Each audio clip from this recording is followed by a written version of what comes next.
D C ಅವರು ವಕೀಲರು ಇದ್ದಾರೆ, ರಾಮಕೃಷ್ಣಪ್ಪನು ಚೆನ್ನಾಗಿ ನೆನೆ ಸಂಜೆ ನಮ್ಮ ಶಿವಾನಂದ ಅವ್ರ ವಿಚಾರದಲ್ಲಿ ಯಾರ್ಯಾರ ಹೆಸರು ಏನೇನೋ ಥರ ಬರ್ತಾ ಇದೆ.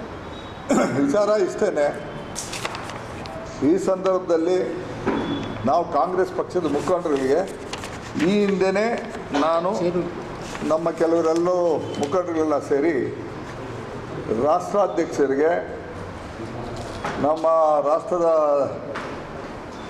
ನಮ್ಮ ಕಾಂಗ್ರೆಸ್ ಪಕ್ಷದ ಮುಖಂಡರು ರಾಹುಲ್ ಗಾಂಧಿ ಅವರಿಗೆ, ಸೋನಿಯಾ ಮೇಡಮ್ನವ್ರಿಗೆ, ಇನ್ನೂ ಇದಕ್ಕೆ ಸಂಬಂಧಪಟ್ಟ ಅನೇಕ ಜನರುಗಳಿಗೆ ಸುದೀರ್ಘವಾದ ಪತ್ರವನ್ನು ನಾನು ಎಲ್ರಿಗೂ, ರಾಜ್ಯದ ಮುಖ್ಯಮಂತ್ರಿಗಳಿಗೆ, ಕಾಂಗ್ರೆಸ್ ಅಧ್ಯಕ್ಷರಿಗೆ ಎಲ್ಲರೂ ಕೂಡ ನಾವು ಕೆಲವರು ಮುಖಂಡರಿಗೆ ಸೇರಿಕೊಂಡು ಪತ್ರವನ್ನು ಬರೆದು ಅಪೀಲ್ ಮಾಡಿದ್ದೀವಿ. ವಿಚಾರ ಏನು ಅಂತಂದರೆ, ಈಗಾಗಲೇ ಮಾನ್ಯ ವೀರಪ್ಪ ಮೊಯ್ಲಿಜಿಯವರು ಈ ರಾಜ್ಯದ ಮುಖ್ಯಮಂತ್ರಿಗಳಾಗಿ ಈ ರಾಜ್ಯದ ಹಲವಾರು ಖಾತೆಗಳಲ್ಲಿ ಜನಪರವಾದ ಕೆಲಸಗಳನ್ನು ಮಾಡಿ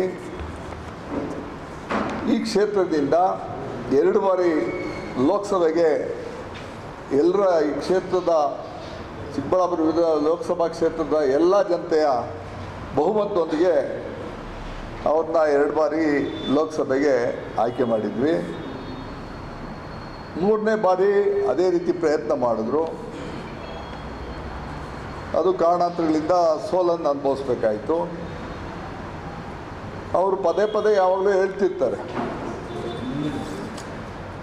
ಈ ಕ್ಷೇತ್ರದ ಜನದ ಮೇಲೆ ನನ್ನ ಋಣ ಭಾಳ ಇದೆ. ನಾನು ನನ್ನ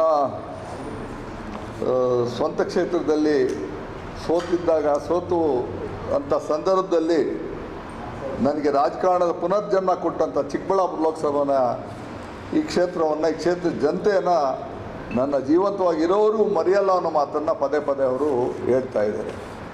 ಹಾಗಾಗಿ ಈ ಸಂದರ್ಭದಲ್ಲಿ ಅವರು 100 ಕೋಟಿಗಳನ್ನು ಈ ಚಿಕ್ಕಬಳ್ಳಾಪುರ ವಿಧಾನಸಭಾ ಕ್ಷೇತ್ರಕ್ಕೆ